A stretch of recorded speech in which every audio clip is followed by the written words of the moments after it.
On today's show, Knicks Wolves getting a little chippy in their preseason matchup. No love lost from Dante DiVincenzo trash talking the Knicks bench. How the Jalen Brunson and Karl Anthony-Towns two-man game is developing, and so much more. It's all coming up on today's Locked On NBA.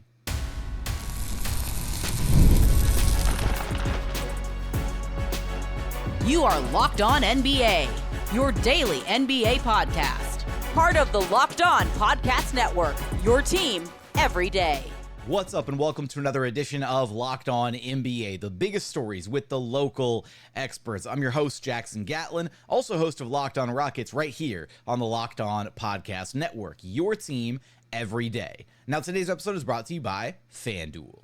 Look, NFL fans, you can start the season with a big return on FanDuel, America's #1 sportsbook. So when you get a hunch in the middle of the game, you can check out the latest stats, view live play-by-play, and so much more on the exact same page where you actually place your bets. You'll get started with $200 in bonus bets, guaranteed, when you place your first $5 bet. That's FanDuel.com. Head on over there, check out all the different odds available to you, like different season awards, different division winners, conference winners, all that stuff, or just the outright Super Bowl favorites. Right now, the Chiefs plus 500 to win it all. Right behind them, the 49ers plus 650, the Ravens plus 750, the Lions plus 950, and then the Houston Texans in 5th place at plus 1,000 to win the Super Bowl this season. So for all those odds and so much more, head on over to FanDuel.com.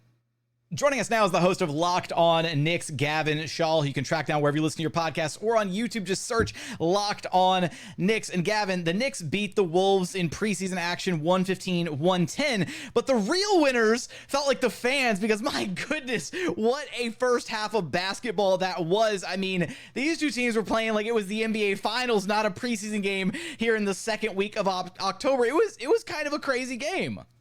Dude, it was intense. Anthony Edwards was clapping in Jalen Brunson's face. I don't know if you saw this, but Dante DiVincenzo was apparently yelling over at the Knicks bench, like seemingly to Rick Brunson. He's like, "Hey, this is what happens when you run the show. Yeah. Thanks for the trade. Thanks for the trade." Yeah. And he was cooking us. Like, I was like, oh, and like, because I love Dante. Like, to me, as much as I also appreciate Julius, that was the most painful part of the trade, only having him for 1 year. And he was freaking cooking in the first half. Jalen got going after Ant started talking to him.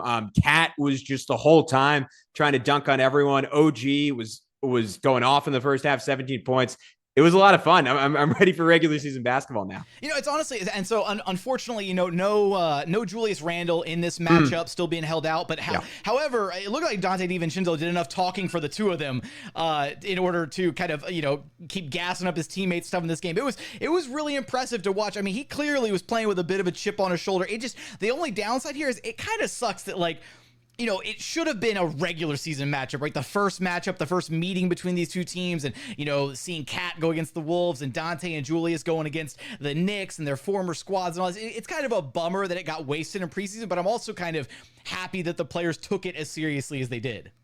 Yeah, no, I think it was almost I think it was cathartic. It was a therapy session for a lot of these guys. You could tell things are like Dante's joking about it, KAT's joking about it, but how could feelings not be raw? I mean, Dante was like a key fixture in the most memorable Knicks run, at least in my fandom, the last 20 years. KAT has given his heart and soul to Minnesota, was a model citizen there, coming off their best team ever. So they're I think people sometimes discount the emotion with this stuff and treat these guys like they're not human beings. Like, there's a lot there, and they played like it, and their teammates played like it. And you could see just from a competitive emotional standpoint, why these two teams are elite, because they backed it up. They brought it. And when one team would land a punch, the other one came right back. So that was really fun. Let's shift things and get a little Knicks-centric here for a moment. Sure. I mean, we've got a decent little sample size of Karl Anthony-Towns, in a Knicks jersey so far. And I think one of the early concerns was, okay, what's KAT going to look like defensively, right? Shifting back to being a full-time five after playing, the last season and a half, whatever, next to Rudy Gobert, having, kind of that dynamic where he's more so the four on both ends of the floor. And in this game in particular, it felt like KAT really kind of was leveling up the physicality and the aggression. And I mean, he finished the game. He had, 16 rebounds in this one? Yeah, finished with 16 points, 16 boards. He was active on the glass, man. That's what stood out to me more than anything else. I mean, his physicality. He was throwing his body into Rudy Gobert. He was throwing his body into Jalen McDaniels or Jalen McDaniel. I always forget which one when he was attacking the rim. But he was great, and that's been a theme all preseason. A lot of people forget because he hasn't played center the last 2 years. But KAT was an elite rebounder early in his career, and it seems like he's bring that back. That's obviously something that Tom Thibodeau emphasizes. Look, the Knicks are not going to have the same level of rim protection, the same level of switchability that Isaiah Hartenstein brought to the table, at least until Mitchell Robinson comes back and maybe gets some minutes at the 5 if the Knicks don't trade him. But KAT's been very solid on that end. And the Knicks have made up for that a little bit by just being super active defensively, forcing a lot of turnovers, got 30 against the Wizards. Tonight, that wasn't as much of an aspect because Minnesota was shooting the heck out of the ball and playing pretty clean offensively. But I thought it was a solid effort outside of the fact that I'm still looking for OG Anunoby to kind of hit his regular season win. Like he's made some plays, but was really trailing guarding Anthony Edwards a lot and couldn't quite stick with him, which even for someone as good as Ant is shocking to see with OG. Mikal, I thought, did a little bit of a better job. Definitely some kinks to figure out, but KAT's been a plus on that end, at least relative to my expectations. It's tough because all eyes are, oh, well, how's KAT going to fit? And what's it? I think it's less about KAT, and I think all the pressure is actually, unfortunately, from Tom Thibodeau. It's going to be on OG, right? Like OG is going to have to kind of pick up the slack in regards to rim protection and being that kind of roaming defender, blowing up plays. And yeah, a little of that can go to Hart, a little of that can go to Bridges, but I think OG is going to be in that spot where he's going to be the guy who has to kind of clean up a little bit or be the free safety to help KAT out throughout the season.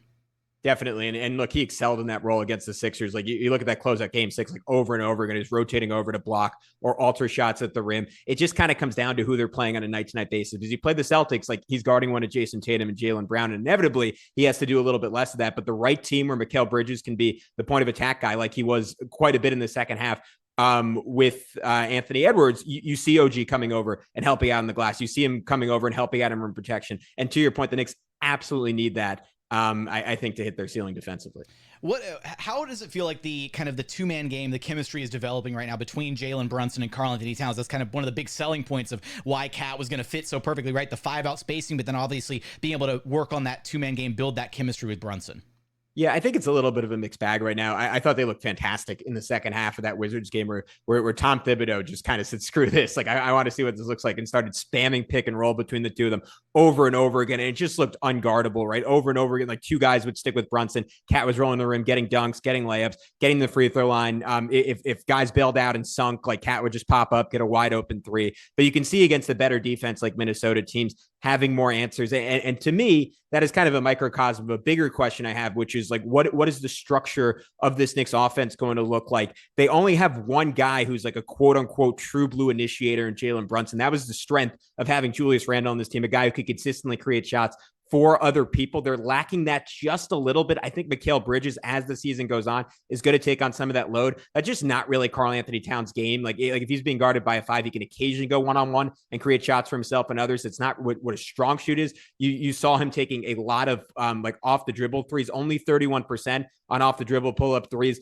Elite on catch and shoot. You want to create those shots for him. A lot of it can come from pick and pop, but I want to see more initiators for the Knicks and more designed offense for Tibbs. But I think inevitably, Jackson, that'll come with time. We know that one of the kind of downsides to the KAT trade for the Knicks is sacrificing a little bit of depth, right? A 2-for-1 trade always hurts you in that regard. Mm-hmm. So 2 out, 1 comes back in KAT, but you lose DiVincenzo, you lose Randle. When you look at the depth for the Knicks this season, the bench brigade, if you will, obviously Mitchell Robinson still kind of working, rehabbing, coming back from injury. So, potentially he factors in later if he doesn't get traded, as you alluded to earlier. But as it stands right now to start the season, who do you envision is going to be the most important bench piece for the Knicks this year, and why? It's definitely Deuce McBride. He starred in that Sixers series, fell off a little bit against the Pacers, but I think that's the reason they were ultimately confident trading Dante DiVincenzo, is that he was a 40+% 3-point shooter last year. And it seemed real after excelling in the G League. It didn't translate in his first 2 years in the NBA. Last year, it translated big time, high volume, high degree of difficulty, like off the dribble. In transition, you saw one tonight where he was just like, it was kind of Ray Allen style, right? Running on a dead sprint into the corner, catching and shooting, has improved his handle dramatically, able to get to the rim. He's been very, very shot happy with the second unit. I think enjoying not playing with Dante and being the number one guy. I think he's going to have to rein it in just a little bit in the regular season, but he is certainly the name to know. And I also think it's really important that Tom Thibodeau staggers. That's not something he's always been great at in the past. I want to see Mikal Bridges get a lot of run with the bench unit. They tried that lineup near the end of the third quarter, and that's where the Knicks separated in this game, with Mikal like feeling confident enough to take over, got some practice doing that with the Brooklyn Nets. If he can kind of lead those bench units with Deuce, I think that could be really potent, and it's a great opportunity to get him shots with in the starting lineup. He's kind of the third guy. Will we still see some fireworks between these two teams, the Wolves and the Knicks, when they meet up in the regular season? What will the two-man game between Brunson and KAT look like as the season evolves? You're going to have us covered for all of that and so much more over at Locked On Knicks. Gavin, thanks for stopping by Locked On NBA with me. Thanks for having me, Jackson.